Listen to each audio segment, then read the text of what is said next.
특검은 내일 오전 9시 특검부가 검사, 수사관을 대동하고 체포영장을 집행하기 위하여 서울구치소를 방문할 예정입니다. 교도소의 안전이나 질서 유지, 또 수용자의 생명 보호나 자해 방지 등 이런 사고에 대응하기 위한 경우에만 강제력을 행사할 수 있도록 규정이 되어 있습니다. 저도 하도 답답해서 저도 직접 가서 설득을 했고요. 본인이 여러 가지 사유를 들어가지고 완전히 거부를 하고 있고 또 그런 상황입니다. 김건희 특검팀이 예고했던 대로 오늘 오전 8시 40분쯤 윤석열 전 대통령에 대한 체포영장 집행에 나섰습니다. 하지만 앞서 들으신 것처럼 본인의 완강한 거부로 인해서 강제 구인은 무산이 됐습니다. 그리고 이 상황은 어느 정도 다들 예상을 했던 일이었습니다. 본인이 거부를 할 경우 강제할 수 없고 또 나오더라도 이 함구할 경우에는 조사가 이루어질 수 없다. 이건 여러 차례 저희도 말씀드렸던 바인데요. 내란 특검팀은 윤 전 대통령 재구속 전에 2차례 대면 조사를 한 적이 있습니다. 그런데 김건희 특검은 얼굴조차 보지 못한 상황이죠. 계속 소환에 불응할 때는 조사 없이 그대로 기소를 할 가능성도 법조계에서는 거론이 되고 있습니다. 자, 그렇다면 어제도 저희가 잠깐 얘기를 했지만 굳이 강제 구인을 하지 않더라도 구치소에 가서 방문 조사를 할 수 있는 방법도 있는데 왜 특검팀은 저렇게 무리한 게 아니냐 이런 얘기도 있거든요. 그러니까 이것이 본질적인 목표가 정말 진정 조사에 있는 것인가 아니면 특검팀과 윤 전 대통령 측의 팽팽한 기싸움의 연장선상인가 이것도 좀 지켜볼 필요가 있는 것 같습니다. 네. 일반 피의자 같은 경우에는 일단은 강제 구인까지 가지 않더라도 사실상 수사에 협조하는 것이 본인에게 재판이나 여러 가지에서 좀 유리하다고 판단할 수 있겠지만 지금 윤 전 대통령의 이 모든 여러 가지 사건들은 사실은 법리적 의미도 있지만 상당히 정치적 상징성도 큰 사건들이기 때문에 윤 전 대통령 입장에서는 굳이 소환에 응할 필요가 없다고 판단할 가능성이 높죠. 네. 그렇다면 특검팀도 방문 조사를 한다? 물론 할 수 있겠습니다만 두 가지의 난점이 있습니다. 첫째는 일단 여론이 상당히 싸늘해질 수 있다는 것이죠. 네. 마치 특검팀이 윤 전 대통령 피의자를 배려하고 그 프레임에 끌려간다. 이러한 비판을 받는 것을 정치적으로 부담을 느끼기 때문에 네. 특검팀이 방문 조사는 꺼릴 것이 분명하고요.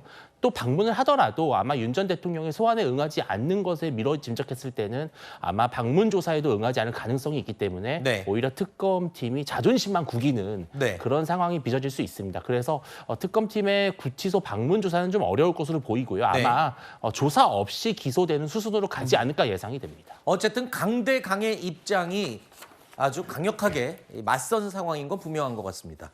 윤 전 대통령이 이렇게 특검 소환에 불응하는 표면적인 이유 이미 밝힌 바가 있지만 건강 상태 악화입니다. 그런데 서울구치소 측에서는요. 조사를 받는 데는 그렇게 큰 문제가 없는 정도의 건강이다라는 입장을 밝혔습니다. 지금 수사에 응하지 못할 정도로 건강상의 문제가 있습니까? 제가 판단하기에는 현재 수사를 받지 못할 정도로 크게 건강 상태가 악화되지는 않은 것으로 판단이 듭니다만 개인적인 어떤 주관적인 그런 증세까지 제가 다 알 수는 없기 때문에 제가 명확한 답변을 드리기는 어렵지만 제가 판단하기에 조사라든지 이런 거는 시행될 수도 있지 않을까라는 생각을 조심스럽게 드려봅니다. 어떤 조사라든지 그런 거에 재판에 가고 이런 거에 있어서 큰 문제점은 없어 보이기는 합니다. 자, 윤석열 전 대통령 측은 서울구치소 측 판단에 대해서 반박을 하고 또 나섰습니다. 결론은 앞으로도 특검 소환과 재판 출석에 응하기는 어려운 그런 건강 상태다라는 걸로 해석이 가능한데요.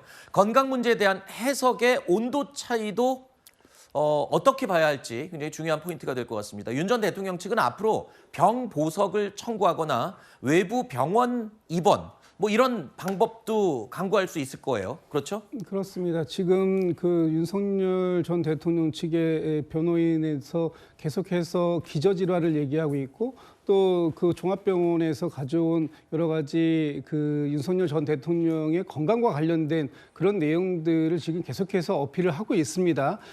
지금 8월 달에는 이 안과 질환과 관련돼서 시술도 예정되어 있다. 또 지금 이미 건강 상태를 정확하게 또 확인하기 위해서 외부 진료가 필요하다. 이런 입장을 계속적으로 얘기를 할 것입니다.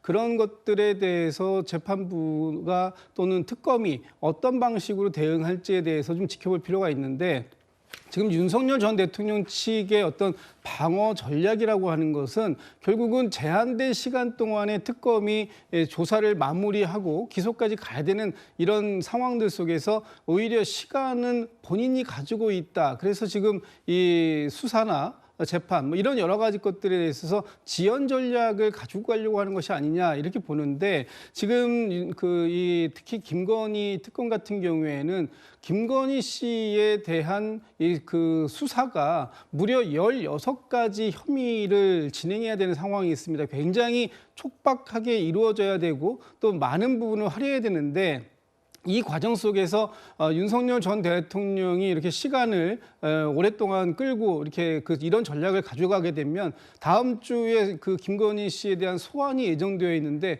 이런 이 이후에 어떤 수사의 진행 절차라든가 이런 부분에 있어서도 상당히 영향을 줄 가능성이 있다. 그래서 김건희 특검에서는 지금 빠르게 윤석열 전 대통령에 대한 수사를 마무리할 필요성을 느끼고 있는 것이 아닌가 이런 생각이 듭니다.